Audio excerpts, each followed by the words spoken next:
Right, the Angola effect. Is this the unluckiest person to ever exist? Today's story is Let's about a see. guy named John who just wanted to go surfing. Okay. And he would get a chance to do that.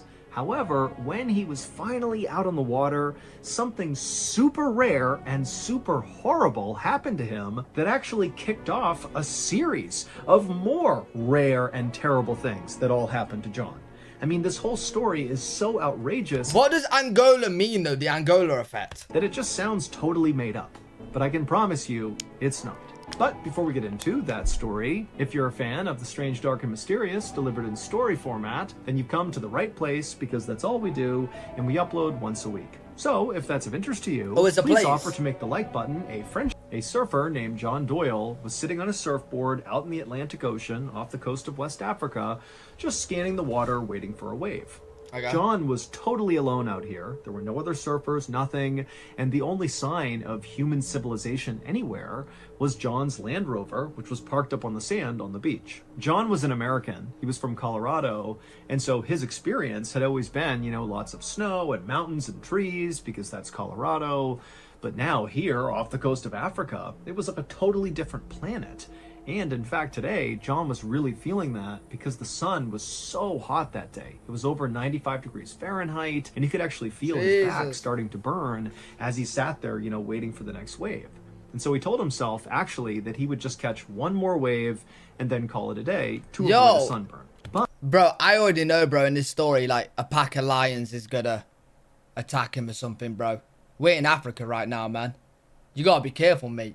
But as John continued to kind of scan out across the water waiting for this wave, he noticed about 20 meters away was a shark fin swimming in a circle, like stereotypical terrifying shark behavior. And so John is horrified and he wants to get out of the water immediately, but he's far enough away from shore that if he jumped into the water to swim to shore, he's going to be in the water with the shark thrashing around.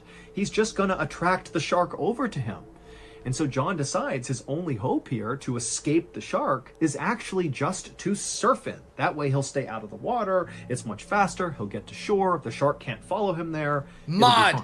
And so, trying to stay calm, John continued to keep his eye on the shark that was still 20 meters away, and he also really looked closely for any swell coming towards him that might be big enough to allow him to surf to shore. And thankfully, after only a couple of minutes, John did see a swell coming towards him that seemed like it would be perfect for a final wave. And so at this point, John is facing out to sea, towards the swell, towards the shark that's still 20 meters away.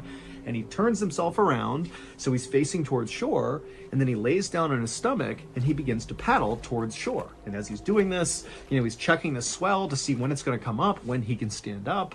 And eventually the swell is right underneath him, and as he's about to stand up on his board and actually surf to shore, he looks into the water that has not quite formed into a wave yet, and he sees the shark. It's literally underneath him. Yo, the shark's surfing as well? Bro, the wave's gonna go over him and the shark's gonna be in the sky. Oh my god, we're gonna have a flying shark. We're gonna have a flying shark attack. So John has this sudden surge of adrenaline and he just jumps up onto his board. He stands up, and for a second, he's stable. He's surfing and he's riding this wave away from the shark. He's doing exactly what he hoped he could do. He can't believe it.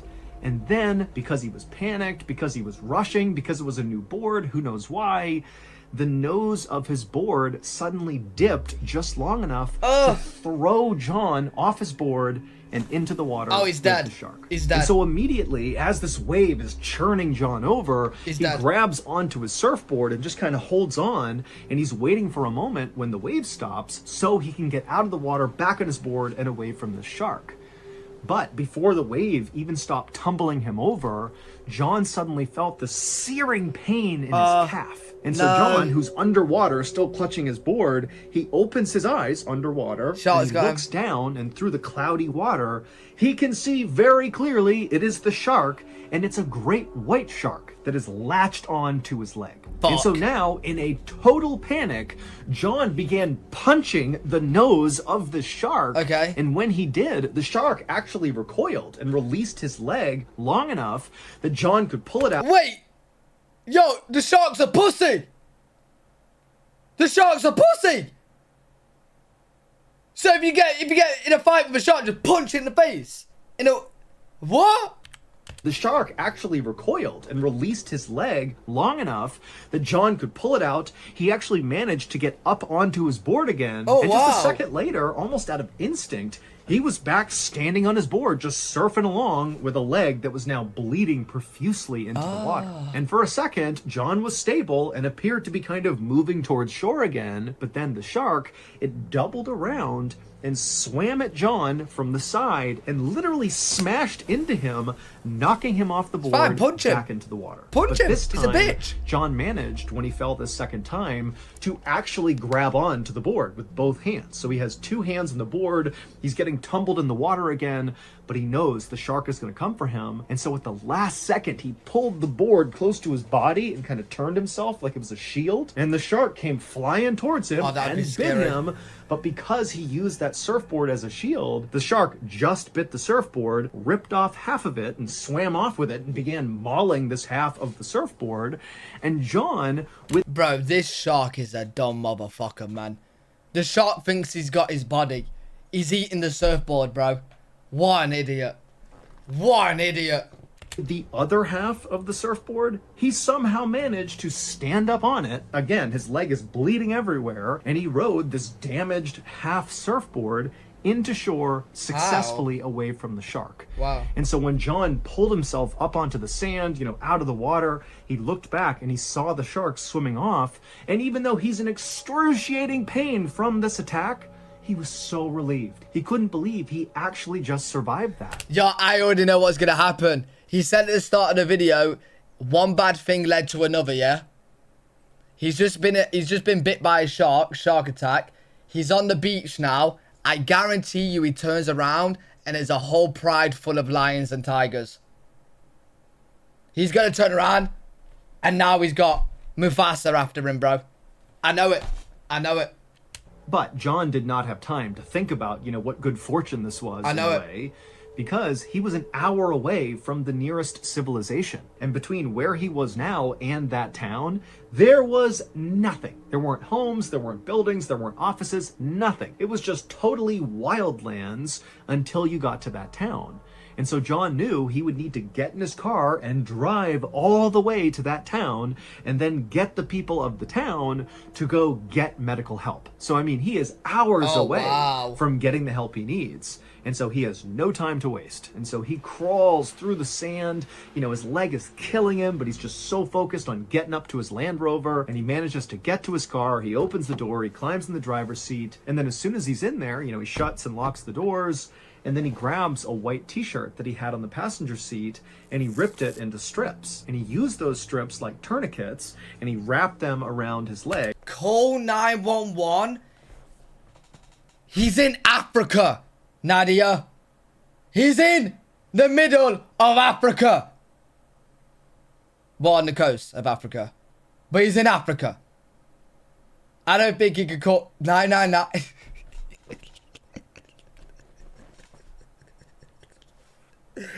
The leg that was bleeding from his calf, and he basically used this tourniquet to attempt to cut off blood flow to his entire right leg to stop the bleeding, to save his life. But the wound on his right leg was so bad and so deep that despite putting on multiple very tight tourniquets, it just wasn't doing very much. He was still losing blood at a pace that likely would kill him before he got to town. Wow. And so John was kind of like, well, nothing else I can do but attempt to go to town.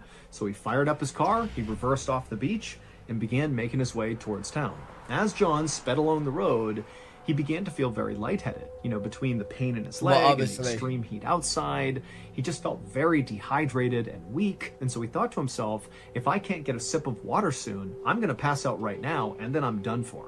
And so as he's driving along, John began fumbling around his car, you know, looking for any sort of liquid somewhere in the car. But ultimately, all he found was an empty water bottle. And all he saw... Chat, could you piss in a bottle and drink your own piss? Would that keep you going for some time? Like a little bit of time?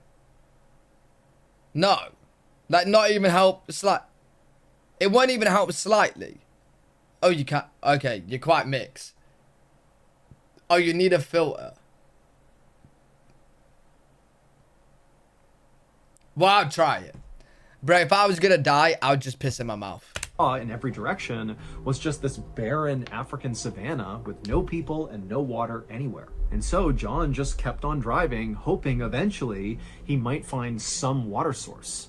And luckily, after only a couple of minutes, when his eyelids were really starting to droop and he was having a hard time focusing, he noticed up ahead there was a copse of trees with a little creek that ran through it. And so immediately John pulled over and he got out and he hobbled his way over to the water. He laid down on his stomach, so his face is basically right over the water, and then he just put his face in the water and began to drink. And as he did, he felt his heart rate start to slow down. He felt himself relax a little bit. Okay, good. And he started to think to himself, like, hey, I found water. I'm doing okay. Maybe I will survive this. But right as John was starting to feel optimistic, there's a crocodile. He felt a new shooting pain on his right side.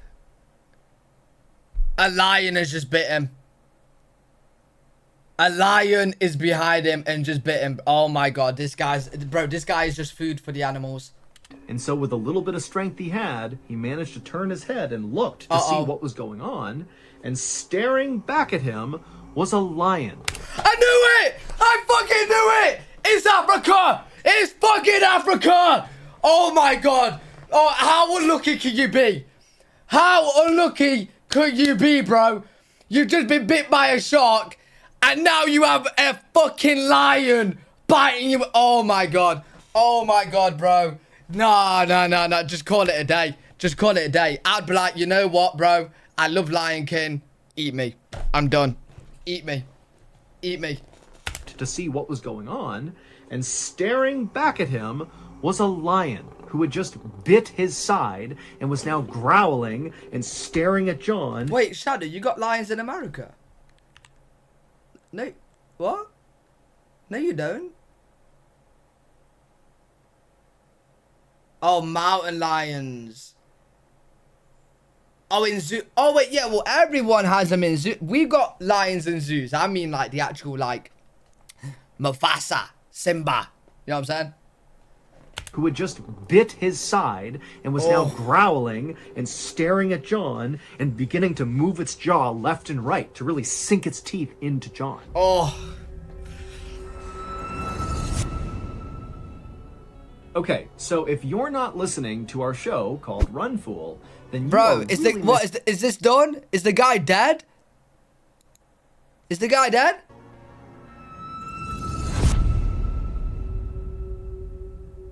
Now, this is unbelievably painful for John, and he's already dealing with an unbelievable pain in his leg from the shark attack. And so John's experiencing pain that very few people ever get to experience.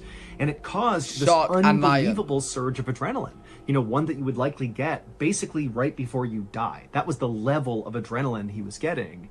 And with this adrenaline rush, he grabbed a stick and he began hitting this lion who's locked onto his ribs. And he managed to beat the lion off of him. How? And the lion, it only backed up maybe a few feet. And it's still totally fixated on John. And it's growling and edging towards him. But bro, what I would do, I'd get a stick and then stab him straight in the eyeballs. That would do it. John, all he could do was just attempt to get to his Land Rover. And so as soon as the lion had let go of him, he just stood up and kind of pathetically began hobbling as fast as he could towards his Land Rover. And he literally just walked past this lion lion who's still growling at him, kind of trying to size him up. And he just kept on walking towards his car, and he was almost there when he noticed the sound of the lion growling behind him, which had been constant to this point, had suddenly intensified to the point where John couldn't even help himself. Oh my god, there's a pack of them. Turn around and see what was going on. There's a pack of them. And when he turned around, he saw now there was not just one lion. Oh my god. But an entire pride of lions. Oh my god, bro, just at this point, give up. Give up, bro. There's no way he survives. There's no way he survives, bro. Oh, wait. Why don't you just chop off his leg that the shark ate and throw it at them? Then they'll eat the leg, thinking it's him. At least 4 lions that now had all formed a semicircle. Wow. And were staring at John. Wow. And moving towards him to eat him. But John Oh my really God. couldn't do anything about this. All he could do was just hopefully get to his Land Rover in time. His food. And so John just turned back around so his back is to the pride of lions a few feet away from him, and he just continues hobbling towards his car. And as he walked, the lions began swiping at him and cutting his legs open and his arms open. How is they're he like alive? razor blades just being taken to the backside of him, but they didn't launch a full-bore attack on him. It was like Why? they were just kind of testing him. And then right when the lions were basically about to actually pull John to the ground and eat him was when John got to the door, opened it up, jumped inside, shut it, and locked it. Right, there's no fucking way you got bit by a shark, you punch a shark in the face, right, the shark fucks off. You win the fight against the shark. You drink from the lion's pond, right? They bit your side, you beat his ass with a stick. He called his friends, his family, right? They're lashing at you. How is he still alive? How is he still alive? How is he still alive? How is it? Bro, this guy must be 8 foot tall. Massive. Brother, I don't get it. How is he still alive? However, when John went to grab his keys and start the car, he realized he didn't have the keys. Oh, and when my. he turned and looked outside, he saw the pride of lions and his car keys Oh my on God. the ground. They robbed He was his doomed. keys. He knew there was no way he could get those keys without getting killed in the process. They robbed his keys. And so John basically just resigned himself to die in his car right here. Like he knew, I'm going to die in the next few hours. There's nothing I can do. And so he just kind of sat there and waited. Wow. And 30 minutes later, John heard a very loud, almost explosion sound coming from somewhere outside of the vehicle. And then he heard it a few more times. The dinosaur. And before long, the lions were so startled by it that they ran away. And then he hears what sounds like a series of shutter flashes, like camera flashes. And, he's looking around. He can't quite figure out what's even going on because, again, he has all these injuries. He's lost so much blood. And then eventually, John just kind of passes out, having no idea what had just happened. What the It would fuck? turn out there was actually a safari that was happening in the area where John was at the same time. And the safari guide, as they drove past this area, happened to spot John inside of his Land Rover, surrounded by lions. Wow. And so as all the people in the tour began furiously taking photos of this crazy scene in front of them, Oh my the God. tour guide began firing his rifle into the sky to scare the lions off. And so those were the noises that John was hearing before he passed out. And then after he passed out, the tour guide and all the people on the tour pulled John out of his Land Rover, because now the lions are gone. Okay, I don't know if this guy's the most unluckiest guy on the planet or the luckiest guy on the planet. Yeah, bro, he's both. He's both. He's the unluckiest guy for the shark and the lions, but then he's so lucky about this, bro. He's both, man. Bro, this story is crazy.